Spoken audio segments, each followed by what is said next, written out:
Bonjour à tous. Avec le premier numéro de la revue de l'Agenais, le premier numéro 2024 qui vient de paraître, nous fêtons les 150 ans de notre revue, le bel âge.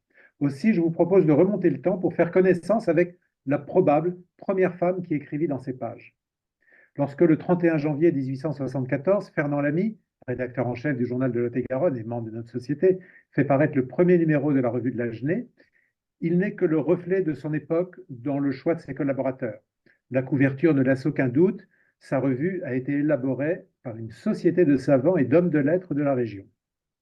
Le numéro s'ouvre sur la liste des principaux collaborateurs. Dans l'ensemble, aucun prénom n'est donné, tout au plus une initiale. Difficile aussi d'identifier d'éventuels auteurs, comme on ne l'écrivait pas encore. L'examen des professions éloigne rapidement cette hypothèse. Avocat, agronome, professeur agrégé, docteur en médecine, publiciste, juge, architecte. Faut-il s'étonner de tout cela 150 ans plus tard? Mais alors, qui fut la Marguerite Yourcenar de notre assemblée, de cette assemblée? L'examen des premiers sommaires ne permet pas d'identifier avec une certitude absolue des collaboratrices, à l'exception du 8e numéro en 1875 qui publie le poème d'une femme anonyme. Le poème s'appelle Rêverie. Il est signé Madame Marie G. Trois petits points. Bien sûr, si vous avez une idée de l'identité de cette mystérieuse rédactrice, n'hésitez pas à le signaler à l'Académie. Ce n'est qu'en 1895 que j'ai pu formellement identifier une femme, la cléraquaise Henriette de Bellecombe, auteure d'un essai biographique sur Guillaume Léonard de Bellecombe, déployé en un feuilleton de 5 épisodes. Les femmes ne trouveront que très progressivement leur place dans notre chère revue. En 1896, le nom de la baronne de Gervin apparaît pour un article sur son grand-père, ministre de Louis XVIII. Plus tard, après la Première Guerre mondiale, la revue finira par accueillir Yvonne de Mangy, Geneviève de Vivant, Madeleine Ferry ou encore Jacqueline Chaumier. Ce n'est qu'en 1970 que l'Académie ouvrit aux femmes l'accès à sa bibliothèque, comme le rappelle le Petit Bleu du 2 octobre. Je cite, l'admission des femmes à la bibliothèque constitue indéniablement l'événement marquant de cette rentrée 1970. Et sans doute, un grand pas vient-il d'être franchi. Cet ostracisme ne reposait somme toute que sur une tradition.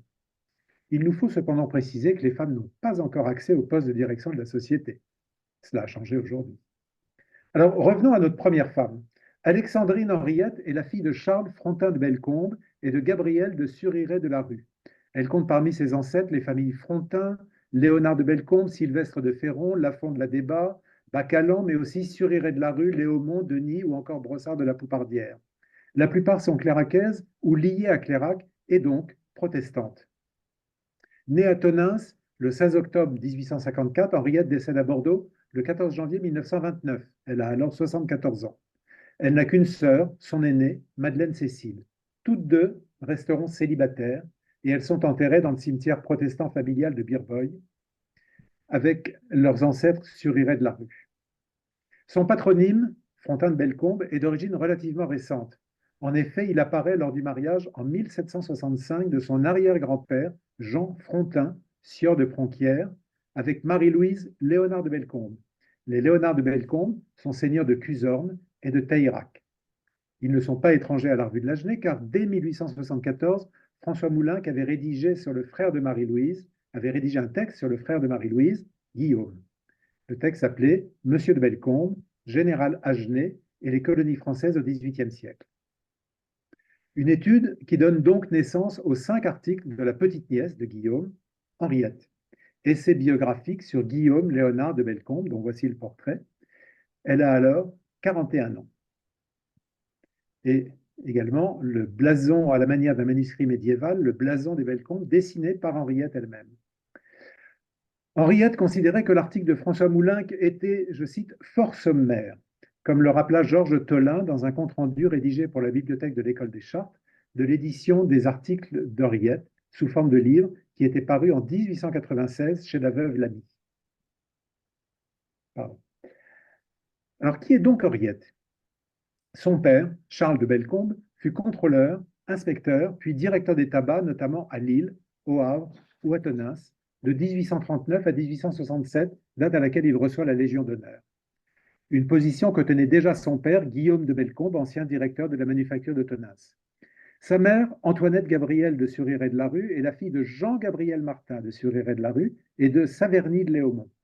D'origine normande, les Suriret ont quitté la Nouvelle-Orléans, où ils étaient partis, à la fin du XVIIIe pour s'implanter à Tonins, où ils firent construire le château de Suriret. La famille maternelle est clairacaise. Elle vit au château de Castille, acheté peu avant la Révolution.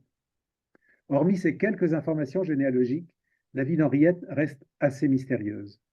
Et malgré leur réseau familial et mondain, qui réunit nombre de familles huguenotes en vue du département, aucune des deux sœurs ne se marie. Les lecteurs attentifs de la revue de l'Agenais savent qu'un autre Bellecombe apparaît parfois dans les pages, André de Bellecombe, né à Montpezat.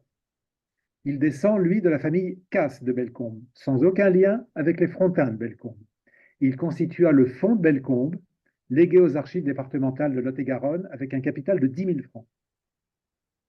L'exploration de l'exceptionnel fonds Delpech des Archives nationales nous informe peu sur la vie personnelle d'Henriette, comme je le disais, même si l'on peut retenir quelques lignes dans lesquelles elle se lamente sur la solitude et le vide de son existence. Mais finalement, n'est-ce pas cette solitude qui la dirigea vers la généalogie, la recherche et l'écriture, profitant des archives accumulées par les différentes branches de sa famille? En 1894, elle publie à Paris un livre illustré de 11 dessins de sa plume qui fait référence encore aujourd'hui. Les Denis, une famille bourgeoise de l'Agenais du XVIIe au XVIIIe siècle. 210 pages qui sont dédiées à sa mère, je cite la dédicace, à ma mère qui a sauvé d'une perte totale les anciens actes et parchemins d'où j'ai pu tirer les indications nécessaires, qui en a commencé le classement. Ce livre est dédié Henriette de Bellecombe, juin 1893. C'est donc à Gabriel de Suriret de la Rue que nous devons probablement la vocation de sa fille cadette, de ses écrits, mais aussi de la sauvegarde des archives désormais conservées à Pierrefitte, enrichies par leur cousin Delpech. Dans l'introduction de son livre sur les Denis, Henriette fait référence aux recherches de Monsieur de Ribes et Monsieur Perret, enfin M. de Ribes et M. Perret, pour leur talent à évoquer une société disparue. Notons que Lucien Perret est le pseudonyme que se choisit Luce Herpin quand elle commence à publier, âgée de près de 60 ans. Un peu plus loin, dans son livre, avec une modestie qui n'est pas feinte, notre auteur met en avant son inexpérience et minimise son talent. Je cite, « Une plume plus habile et plus exercée pourrait tirer un roman très attachant des lettres de famille de ces bourgeois de Clérac. » L'ouvrage retrace la vie des Denis, riche famille de bourgeois et de marchands protestants, qui compte parmi les ancêtres de l'auteur, de 1648 à la Révolution. Après avoir brossé un portrait de Clérac au XVIIe siècle, dans lequel elle rappelle la place essentielle des abbés romains, les terres fertiles, le dynamisme commercial, Henriette de Bellecombe retrace la vie de plusieurs générations de la famille Denis, ainsi que des Frérons, famille de notaires bien connue aux archives départementales, alliés des Denis. Et cela grâce aux actes conservés, mais aussi aux correspondances entre les branches restées à Clérac et celles parties en Hollande après la révocation. Je cite Henriette à nouveau, « Nous transcrirons le plus possible les actes de mariage, testaments, lettres aux enfants ou aux correspondants qui nous paraîtront les plus propres à faire ressortir ces figures d'un autre âge.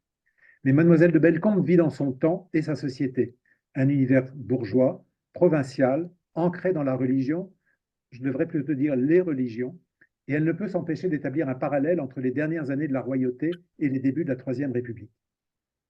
Parlant de religion, justement, il faut mentionner un trait particulier de la vie des demoiselles de Bellecombe, nées protestantes, issues de familles qui, depuis le XVIe siècle, avaient sans relâche affirmé leur foi en la Réforme. Clérac, dans ces dernières années du XIXe siècle, faisait l'objet de relations tendues entre les communautés religieuses, Rome cherchant par tous les moyens à reprendre pied dans ce sud-ouest parpaillot qui donnait naissance, et risquait de donner naissance, à un dangereux radical socialisme. Se mêlent et s'affrontent alors les catholiques, les protestants libéraux, les protestants orthodoxes, sans oublier les darbistes. Des lignes elles-mêmes troublées par les monarchistes, les bonapartistes, les républicains. Quelques familles, comme les Lartigues, redevenues catholiques par conviction au XVIIIe, s'attachent à redonner éclat et force à l'Église romaine.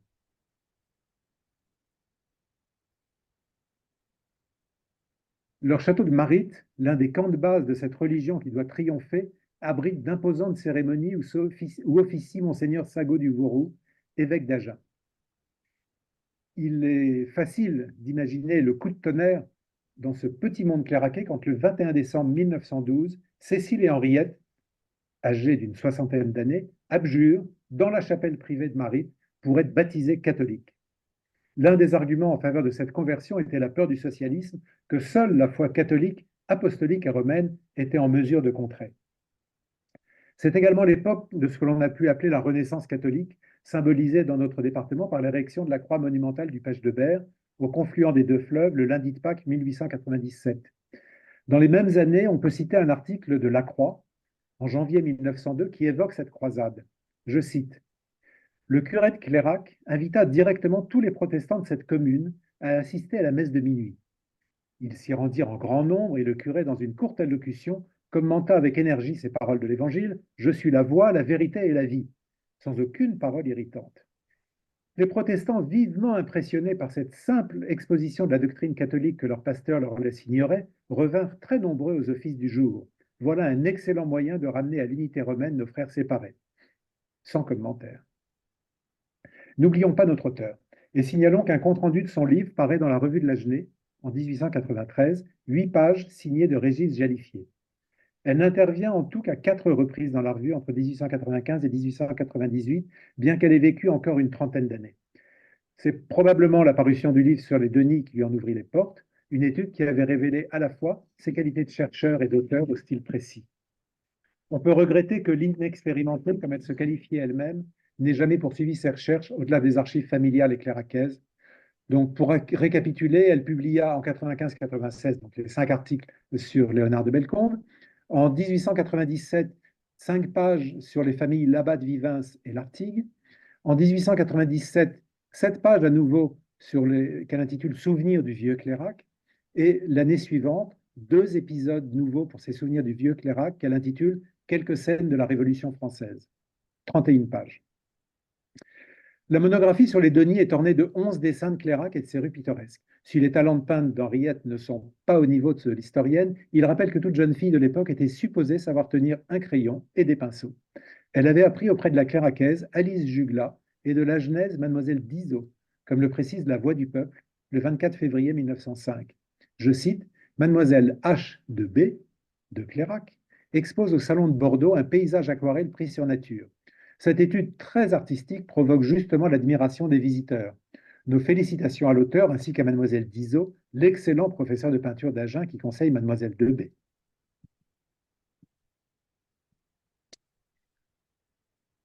En décembre 1897, Cécile écrit à sa nièce Louise Delpech, la future épouse de Conrad Schlumberger: ta tante Henriette va tous les 8 jours à Tonneins prendre une leçon de dessin et d'aquarelle avec une très bonne maîtresse qui vient d'Agen et passe toute la journée de jeudi à Tonneins. Les quelques témoignages, comme nous le voyons ici, qui ont pu nous parvenir, ont quand même du mal à susciter une réelle admiration. Henriette et sa sœur habitent avec leur mère Gabrielle le petit manoir de Birboy, un ancien lieu-dit à la sortie de Clairac sur la route de Tonneins, acheté en 1871 par leur père. À la mort de celui-ci, Birboy devint rapidement un étouffant gynécée. Après la mort de sa mère en mai 1912, de sa sœur en juin 1918, Henriette vit seule entre Clairac et la rue des Trois-Conils à Bordeaux, où elle décède. Une photographie garde sa trace, âgée, devant Birboy. Elle y conduit le petit attelage mené par un âne qui l'a mené à Clairac, mais aussi au château de Roche, où habitait son cousin germain, Édouard Delpech, et son épouse née Henriette Oberkampf. Les archives nationales conservent toujours certains de ses carnets, des dessins, des aquarelles, des collages, des découpis, ainsi que les cartes de vœux qu'elle recevait et qu'elle envoyait aux différents membres de sa famille. Voici ce que l'on peut écrire aujourd'hui d'une historienne amateur qui sut rendre avec précision et chaleur les détails de la vie de ses ancêtres dans le Clairac des XVIIe et XVIIIe siècles, alors que nous ne savons que si peu d'une vie pour partie passée entre les murs d'une vilaine bâtisse fin de siècle en compagnie de sa sœur aînée. En 1875, voilà la propriété de Birboy, une carte qu'elle avait envoyée à son ami Lartigue. En 1875, elle écrivait: j'ai beau me répéter, ne désespère, sic. Quand je regarde en avant, bien en avant, je vois 2 pauvres filles, toutes seules, assises près de la croisée de Birboy, leur regard erre de la campagne au coussin du chat à la cage du serin, puis se repose sur leur ouvrage.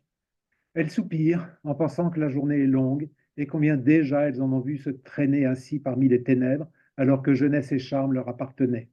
Écrit le 14 janvier 1875 au Havre, relu le 22 mai 1914 à Birboy et rigoureusement vrai en supprimant le chat et l'oiseau. Terrifiant. Qu'ajouter à ce témoignage écrit d'une main peu sûre sur une petite carte conservée aux Archives nationales? L'abjuration et la conversion de 1912, visiblement, n'avaient pas apporté d'apaisement de l'âme. Si les années qu'elle consacra à l'écriture furent brèves, retenons d'Henriette la femme qui mit sa passion à regrouper et classer plus de 3 siècles d'archives. Mais le destin, parfois, provoque de surprenantes pirouettes, et son décès permet d'entrer de plein pied dans l'éclatante modernité du XXe siècle. Cher grand-père, chère grand-mère, maman nous a appris ce matin la fin de tante Henriette. Vous ne pouvez savoir combien cette nouvelle nous a attristés. Nous avions beaucoup d'affection pour tante Henriette, si bonne, si peu exigeante et qui nous aimait tant. Cette année encore, elle nous a envoyé comme tous les ans des cartes si affectueuses pour Noël. Elle n'oubliait jamais non plus de nous apporter un petit souvenir quand elle venait en septembre à Roche. Si je cite cette lettre, c'est que ces mots ont été adressés à Édouard et Henriette Delpech, des mots anodins a priori, mais ils sont signés Dominique Schlumberger. L'année suivante, Dominique allait rencontrer et épouser Jean de Ménil et inventer avec lui une des plus belles aventures de l'art moderne entre les États-Unis et la France, entre Houston et Clairac. Dominique Schlumberger est à l'origine de l'exceptionnelle Fondation Ménil à Houston, au Texas. Et qu'il me soit permis enfin de donner à Henriette de Bellecombe de lointaines héritières dont sa modestie n'aurait pu imaginer l'existence. En 1978, le Musée des Arts décoratifs de Paris présentait une exposition profondément originale, La traversée du temps perdu, parcours spectacle d'après les correspondances, journaux intimes, livres de comptes et de raisons, objets usuels, meubles, gravures et dessins, conservés par une famille bourgeoise au XIXe siècle. La dramaturge et auteure Simone Benmoussa, 1932-2001, avait mis en espace les lettres, les écrits, les voix et les objets d'une famille oubliée dans les salles de la rue de Rivoli. Le catalogue était paru aux éditions des Femmes avec la collaboration de Viviane Forester. Oui, il s'agit bien d'une histoire de femmes, car les archives utilisées par ces femmes de lettres, Simone Benmoussa et Viviane Forester, étaient celles-là même qu'avait inventoriées et protégées Henriette de Bellecombe près d'un siècle plus tôt, et révélées grâce à l'intervention de Sylvina Boissonnas, cofondatrice et mécène de cette maison féministe d'avant-garde et petite nièce d'Henriette. Voilà, si cette présentation d'une humble femme qui mourut il y a presque un siècle vous a intéressé, je ne peux que vous inciter à découvrir l'exceptionnel fonds Delpech conservé aux Archives nationales que j'ai évoqué à plusieurs reprises. Son inventaire fait 201 pages, plus de 6 mètres linéaires d'archives.